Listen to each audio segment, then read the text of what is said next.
कभी सोचा है कि अगर सृष्टि के रचिता भगवान को भी किसी दिन परीक्षा देनी पड़ जाए तो क्या होगा? जब कुछ भी नहीं था, न आकाश, न पृथ्वी, न समय, न दिशा, बस एक अनंत शून्य था। उसी शून्य में दिव्य प्रकाश के साथ प्रकट हुए सृष्टि के रचिता ब्रह्मा। उनके चारों मुखों से वेदों की ध्वनि गूंज रही थी।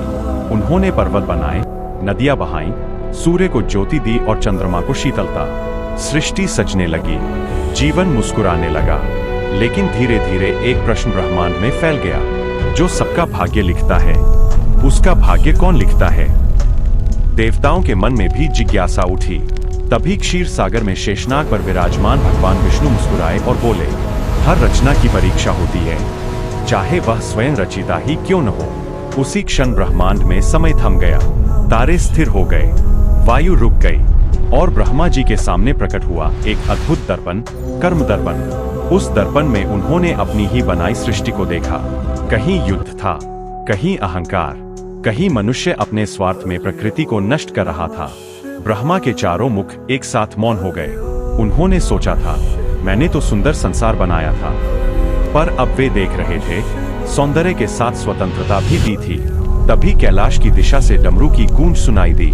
प्रकट हुए संहार और संतुलन के देव भगवान शिव। उनकी आंखों में गंभीरता थी। शिव बोले, रचना करना आसान है ब्रह्मा, पर रचना को संतुलित रखना सबसे कठिन तप है।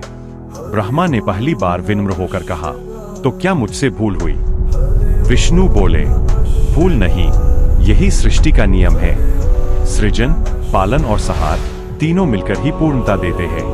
उसी क्षण ब्रह्मा ने एक नया संकल्प लिया। उन्होंने मानव के हृदय में एक छोटी सी ज्योति रख दी, विवेक की। अब जब भी मनुष्य अंधकार में जाता, वही ज्योति उसे रास्ता दिखाने लगती।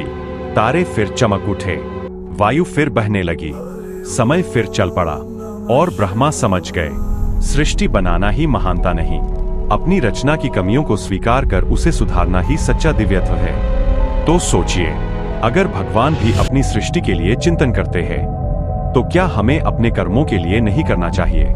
शायद यही इस विचित्र, विशाल ब्रह्मांड का सबसे बड़ा रहस्य है कि परीक्षा केवल मनुष्य की नहीं, सृष्टि के हर कण की होती है। अगर यह कहानी आपके दिल को छू गई हो और आपको जरा भी अच्छी लगी हो, तो लाइक, शेयर और कमेंट करना कभी न भूलें और कमेंट में हर हर महादेव जरूर लें।